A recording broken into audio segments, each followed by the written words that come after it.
same. Pepper D, who's with us today, is the Director of Programs and Events at Ventura Regional Fire Safe Council, excuse me. And he'll be sharing about programs the Ventura Regional Fire Safe Council offers, as well as information about home hardening and defensible space. Following Pepper, we were going to have a member from the Southern California Edison group, but he could not be with us today due to unforeseen circumstances. But Pepper will also be going over some of the talking points that were going to be included. So you will get a very well-rounded talk today. So yeah, with that being said, Pepper, let's go ahead and introduce yourself. Thank you, Parker and Martha. It's really nice to present to you all. My name is Pepper D, and like Parker said, I'm the Director of Programs for the Ventura Regional Fire Safe Council. And we've actually been partnering with Senior Concerns for some time now, which has been really, really great. It's wonderful working with you all. And I feel like everyone that we've worked with through the organization is incredibly engaged, and we're really excited to be presenting this information. So I'm going to go ahead and share my screen. And while I'm doing so, I just want to echo what Martha said, which is please, at any point, type a question in the chat, and we would love to answer the questions that you all would like to ask. We have a bit of a presentation both on wildfire and power shutoffs, but we would also love this speaker series to be really informed by what you all would like to know as well. So with that, I will launch into it. So the first half of this presentation, I'm just going to be filling you all in on some wildfire safety tips. And this is kind of an abbreviated version of the presentation that Ventura Regional Fire Safe Council gives to our community partners to let them know what they can do to keep their community safe. A bit about the Ventura Regional Fire Safe Council. So we are a nonprofit organization that works closely both with the fire department and also our nonprofit partners such as the Resource Conservation District and Senior Concerns to improve wildfire resilience throughout Ventura County. And we do so with 4 major programs and some other projects that we do as well. But home hardening, which is what I'll spend some time on today, which is where we get out in the community and help people make sure that their home is adequately prepared for wildfire. We do fuels reduction projects, and fuels are what firefighters call anything that could catch embers or burn and then carry fire into your residential area. So we have programs called chipper events where we turn this vegetation that could be potentially dangerous into chips. And then we also have kind of larger scale projects that we work with the fire department on for reducing fuels at the landscape level. A really cool program that we just have picked up some steam with is FireWise. And this has been a really hot topic recently because of the insurance crisis, which is ongoing in California. And what FireWise USA is a program that's administered by another nonprofit where a community can come together and demonstrate through organization and by enacting some wildfire mitigation measures, they can demonstrate that they are committed to this idea of making their community safe. And in turn, insurance companies have been shown to recognize FireWise USA when they are figuring out coverage and premiums and things like that. So it's a really, really cool program. And we actually just ushered 2 communities in Ventura County into this program as being officially recognized FireWise communities.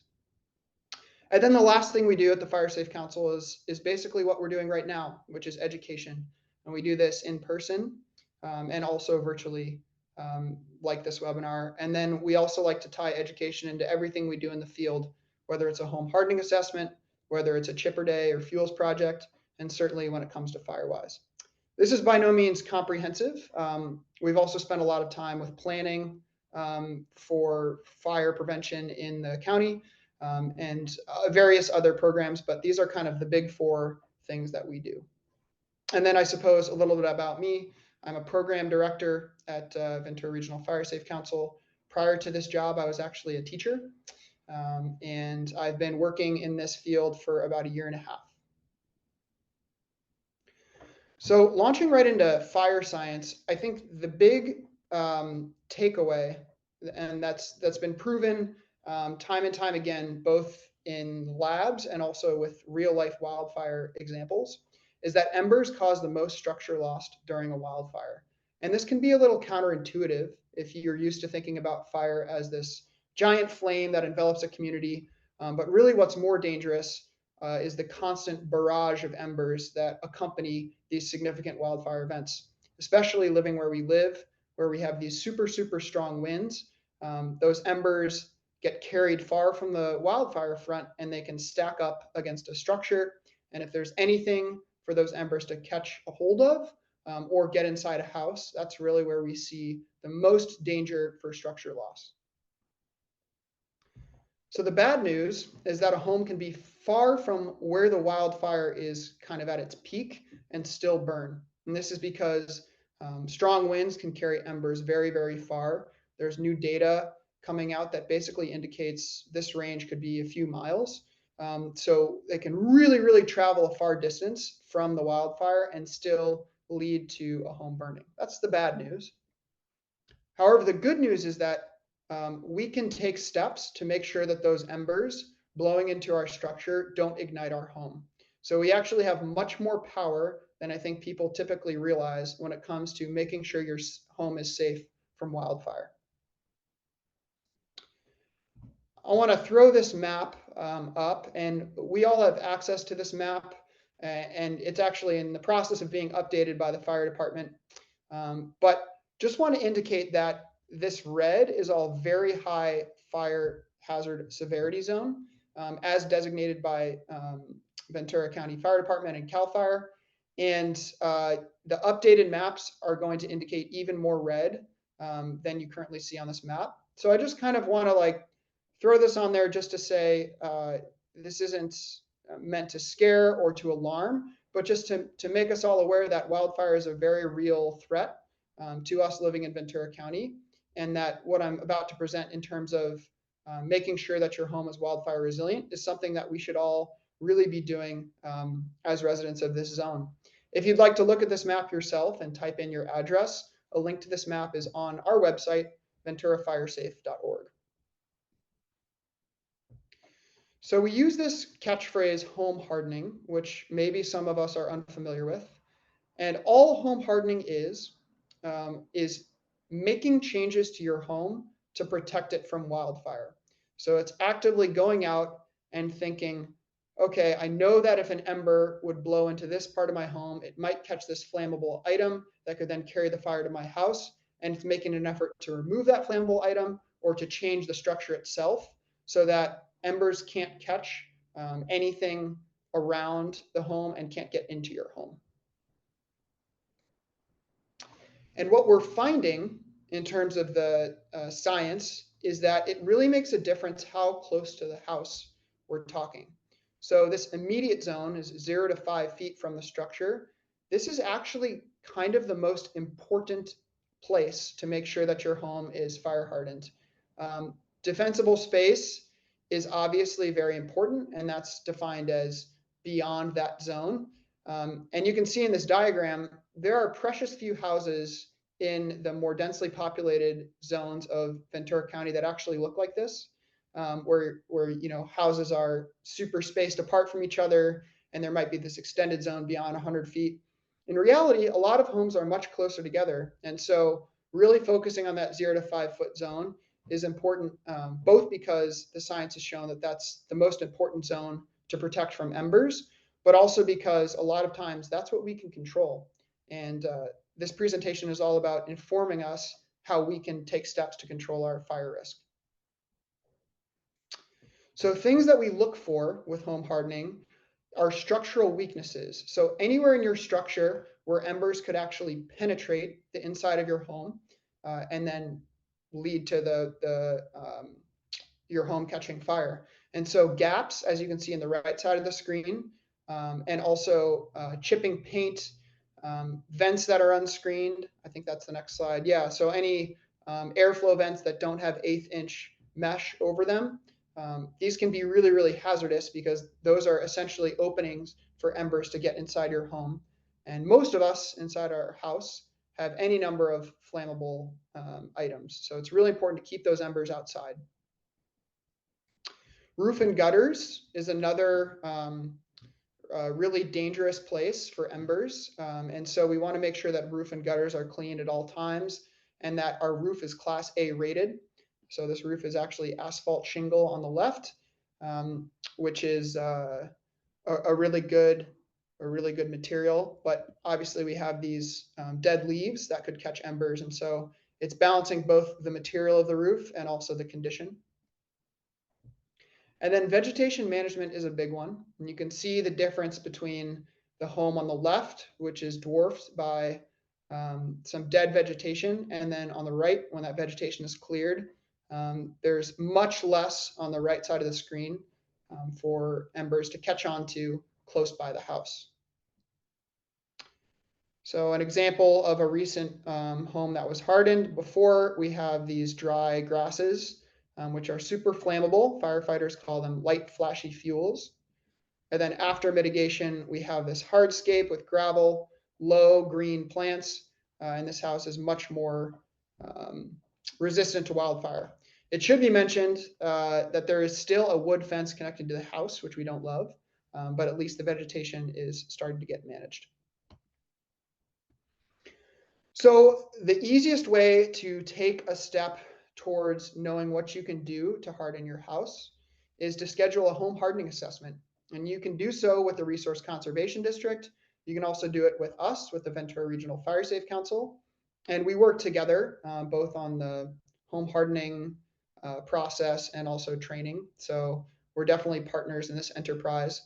The way this works is you schedule a free home visit with a qualified assessor. The assessor will come to your house and will point out recommendations for what you can do to prevent wildfire in your home. And then there's a really cool report that will then get compiled of all those various items. And then this report is just for you. It's private. We don't share this report. This doesn't go to insurance. This doesn't go to anybody. It's strictly an educational service that allows us to show you exactly what you can do to make your home safe. So thank you, CAL FIRE, for sponsoring this project, but this is entirely free, entirely private. I will plug in here one thing that we're exploring as a fire safe council are ways to actually do the work for people that can't do the work themselves. And we've so far done about 15 homes in the area free of cost. And if you're curious about how you might qualify for that, feel free to reach out to us. But that's kind of a separate program from home hardening that we're doing as well. So how to sign up for an assessment? You can simply go to our website, venturafiresafe.org/home hardening. You can scan this QR code. You can also simply call us. And I think the number is, yeah, there's the number. So 805-746-7365. We are your resource. And if there's anything that we can do, please let us know. If you have questions, if you'd like to schedule an assessment, if you'd just like to talk about wildfire, we are 9 to 5 Monday through Friday. Someone will pick up your call. So I know that was a lot of information. I'm going to stop sharing my screen and turn it back over to Parker to see if maybe we want to do questions or move on to the next section of the presentation. Awesome. That was a wonderful presentation, Pepper. Thank you. We can take a quick break. If anyone had any questions about that presentation now, feel free to type them in the chat. We have one from Kevin. What were the 2 communities that recently gained FireWise designation? As far as I know, it's not via Ondolando, but there was one right next to it. And can I feel that one actually? Yeah, so Ondolando recently achieved FireWise designation, and then also Los Robles Estates out in the Thousand Oaks area also achieved FireWise, and we have a couple more that are hopefully in the final stages, but those 2 were recognized last month. So Ondolando and Los Robles. Awesome. Thank you. It doesn't look like we have any more questions. I have a question. Oh. something that happened to me is, what do you suggest people do if their neighbor is not fire safe in terms of their vegetation? Like, how do you handle that? That's an excellent question, Martha, and it's something that we come up against a lot. And there are kind of two sides to the equation, because we know that we're only as safe as our neighbor's home. That much is true, but we also know that we can't force neighbors to do anything, and it's really important to work together as a community. So what I would recommend is, for starters, making sure that you are doing everything that you possibly can within your property and within your parcel boundaries to make sure that you're fire prepared. And then if you're really worried about your neighbors, I would say contact us. We have a whole bunch of educational materials. Like I said, these assessments are free. And if there's a way to kind of promote the program to your neighbors without sounding preachy and without sounding like you have to do this, but let them know, like, hey, there's this great free service. They gave me a lot of information on what I can do. We found that that's done a lot more in terms of winning people over, as opposed to angry phone calls, letters, things like that. So I would say part one is start with your own property and make sure you're doing everything you can to be fire safe. And then thinking about introducing the conversation to your neighbor with us as your partner to make sure that they know all the resources that are available to them and know that it's not a scary process. We're not ordering anyone to do anything. We're not enforcing. It's just about making sure that everyone's safe. Awesome, thank you. We have one more question actually. Kevin's asking if it actually took a whole year for those two communities to gain the designation. That's a great question, Kevin. No. So I believe Los Robles in particular only found out about the program in April, and it's now July and they're recognized. So they were highly, highly motivated. And I can say that the difference between folks that can move through the Firewise program rather quickly versus the longer term communities is just all about organization. And Los Robles had a really, really organized and kind of empowered HOA that had done a lot of this work. And so it's pretty easy for them to distribute the Firewise program. Same thing with Ondulando, actually. They had been meeting in Ondulando as a neighborhood group well before we ever found out about it. And so it took less than a year for Ondulando as well, because they already had this community. So it's a good segue from Martha's question, which is really the number one thing to do in terms of getting your community on board is just talking to each other, organizing, making sure that this is not a conversation that stays just in your house, making sure that you're actually talking to your neighbors, because certainly with Firewise, the more organized a community is, the much, much quicker and easier the process is to get recognized.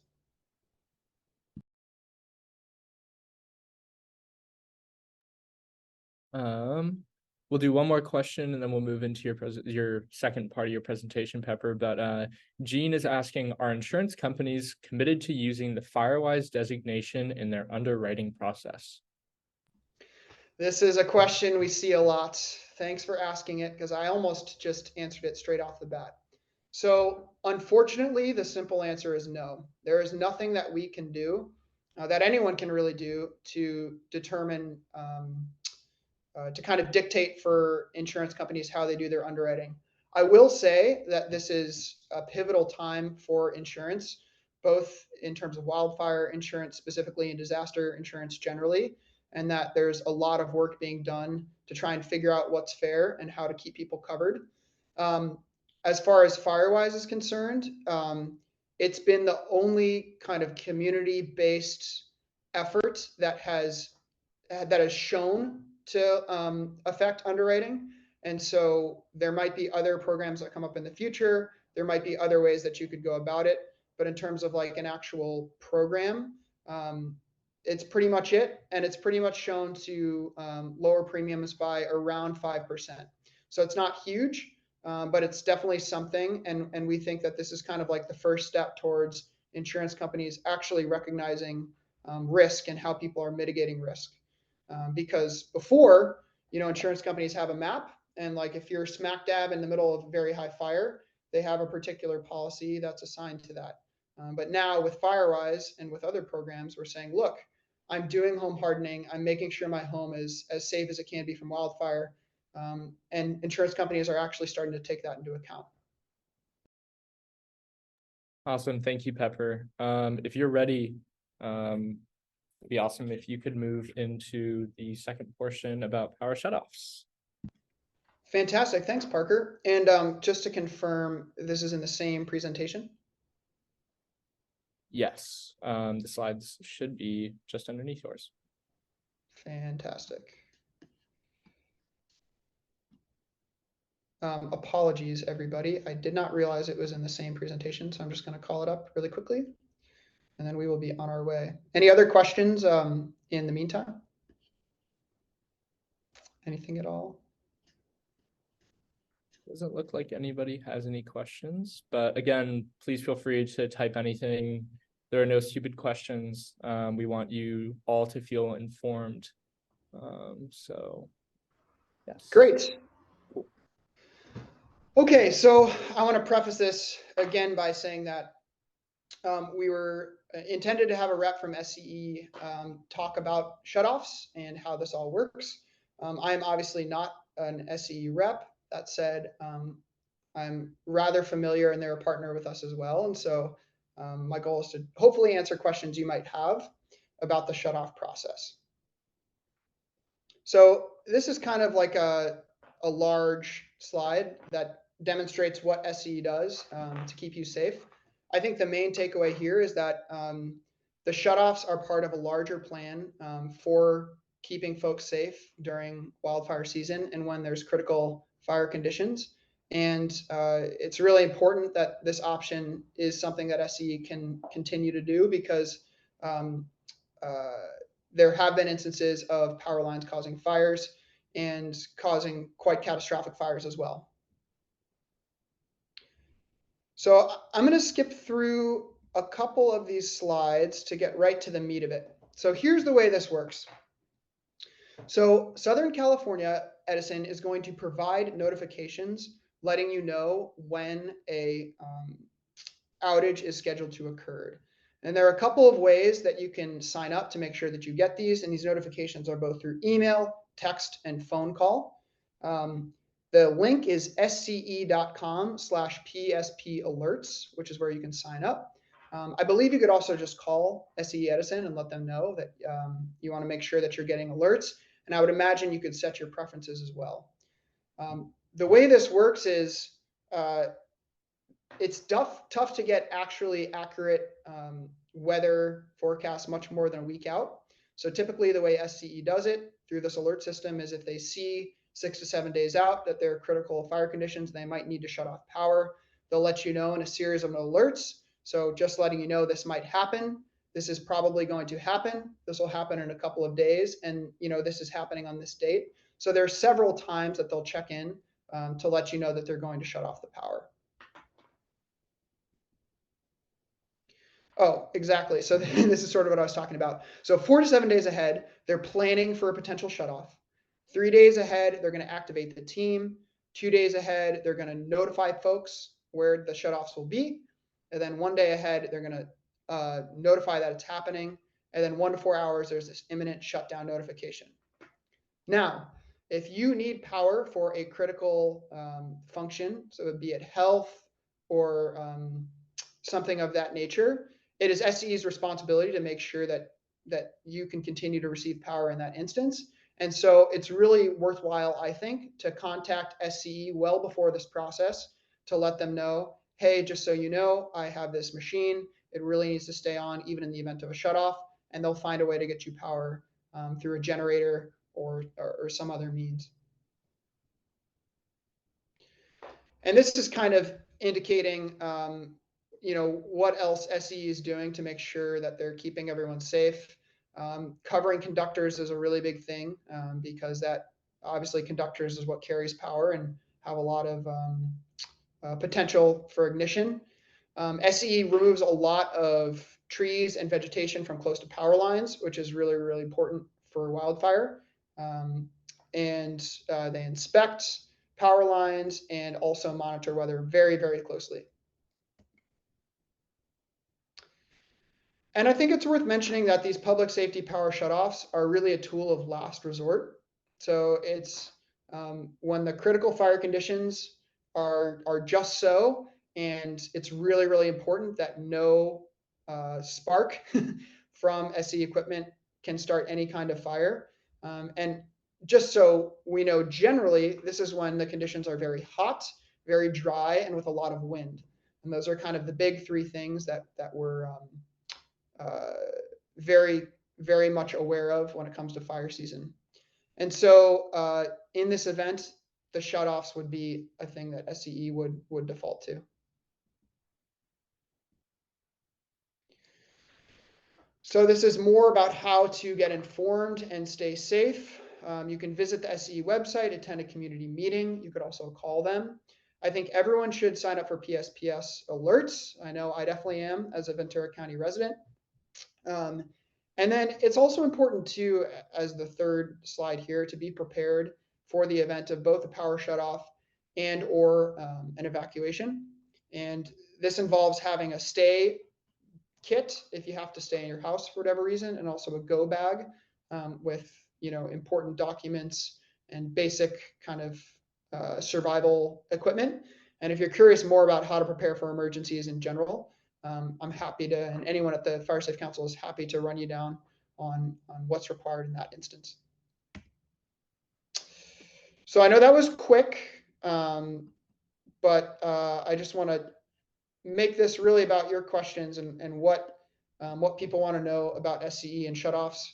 And I see a couple questions in the Q&A, so we'll leave it there. And yeah, curious what you have to say. Awesome. I can read a few off. Thank you, Kevin. By the way, Kevin included that the insurance commissioner is promoting premium discounts for Firewise communities here, and he included a link. So that should be in the answered portion of the Q&A. Irene is asking, she said, I had a shut off yesterday without notice, although I am signed up for notifications. Why? Irene, that's a fantastic question. I do not know. I would recommend trying to contact a local SCE rep and let them know. I think it's really good to nip these kinds of things in the bud because you should absolutely get notified if there's a shut off. So I would say contact SCE would be your best bet. Something I was going to include is I found the link where you can sign up for these messaging services. Feel free to use that link, and I believe it'll direct you to SCE's website. You can input your contact information and get signed up for these. Irene, maybe they changed their messaging system. Hopefully it's functioning correctly. But I did just include the link there. So if you want to try and sign up again and use a different contact, maybe that's a solution. But it also wouldn't send you an alert if it wasn't a planned outage, right? It could have been an unexpected outage because of a mechanical malfunction or something. That's a good point. It could have nothing to do with wildfire. Yeah, so we're focusing exclusively on planned wildfire outages here. But as Martha said, sometimes we lose power just because we lose power. But it would be helpful to clear up with an SCE person, no matter what, I would imagine, because they would know specifically why there was power shut off. Yes, and on that power shut off outage alert page, I know when I have a outage, I immediately go there and I report the outage, and then I look at the map to see if it's telling me if my outage is appearing on the map and if it's telling me why or when the expected return is.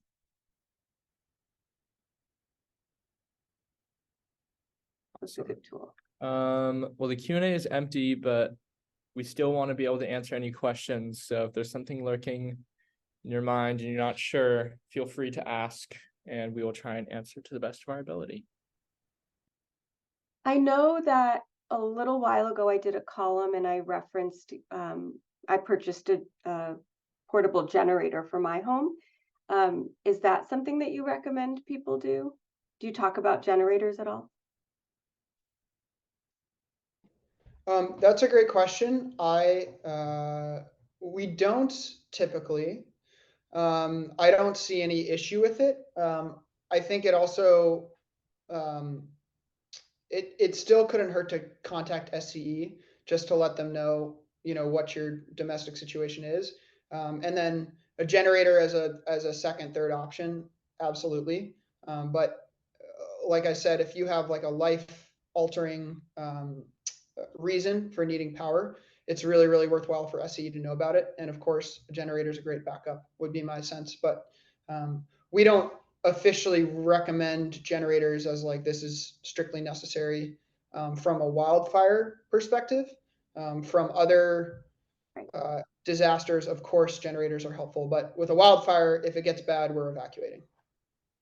Right, you're right. I forgot we're talking about wildfires. But talking about just power shutoffs made me think of that because I actually was able to get a partial rebate on my generator purchase from SCE because they offer that. And I didn't get like a big gas one that's going to power my whole house. I got a small one that can power like a mini fridge and phones and just things like that to kind of keep us going. And if we have a long power outage, because 2 New Year's Eves ago, we had no power at my house for 3 days. Wow. So that got us wanting to be prepared because it was a challenge. I'll also add, I know Pepper mentioned kind of a stay bag and a go bag. Those are definitely good things to have. A generator is definitely a little bit more of an investment, but like Pepper said, I don't really see any problem with that, at least from my knowledge. But having those stay and go bags to be prepared in the event of an emergency are really good things to just have prepared. Yes, and then one thing we talk about a lot with some of our clients is if you don't drive or if you care for somebody who has special needs, is thinking ahead about what your plan would be for evacuation, who you could call for assistance and where you would go. Or if you would be needing to rely on like the city dial-a-ride or public transportation. They operate when they can, but there's not a guarantee.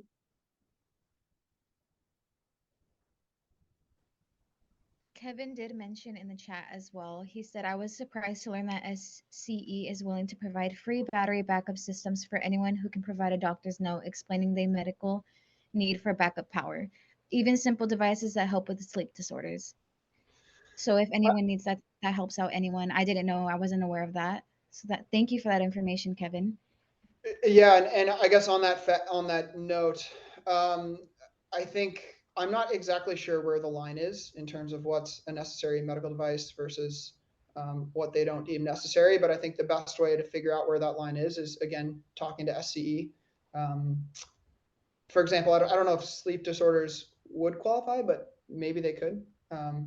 But I do know that for absolutely necessary, like life-sustaining devices, that's something to talk to them about. And Irene, I can answer this one. I had a fire hardening assessment a couple of years ago and wondering if I need another one. There's a fee since I already had one. No, I believe that you can sign up for as many as you'd like. Honestly, it's probably a good idea to have another one just to make sure, but hopefully we'll be able to see some of the progress that you've made from your last assessment. And just to reiterate, you can sign up for HIZ assessments through Ventura Fire Safe Council. Valeria and I were actually doing these ourselves for a little while, but our summer term is almost over, so you will have to go through the Fire Safe Council. I believe though that the Ventura that the Resource Conservation District does still do them, but I would check with Fire Safe Council first. Yeah, and I would say absolutely, if it's 3 years old, definitely come back. A big reason there is what we look at as vegetation, and vegetation over the span of 3 years can look completely different. Just look at all the rain that we got this year and what that did to all our vegetation across the county. So please sign up. We would love to come out to your house, totally free. Yeah, we've never had so much growth at our house as this year with all that rain. Definitely. So I imagine it would be much needed.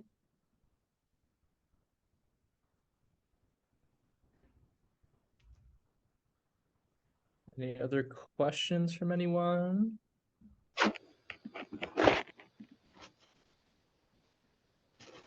Oh, awesome, Kevin. I actually didn't know that.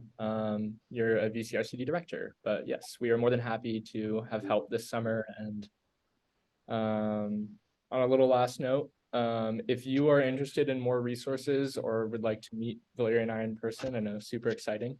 We are doing a booth at the Ventura County Fair. There will be the Resource Conservation District will be there with their resources on ag.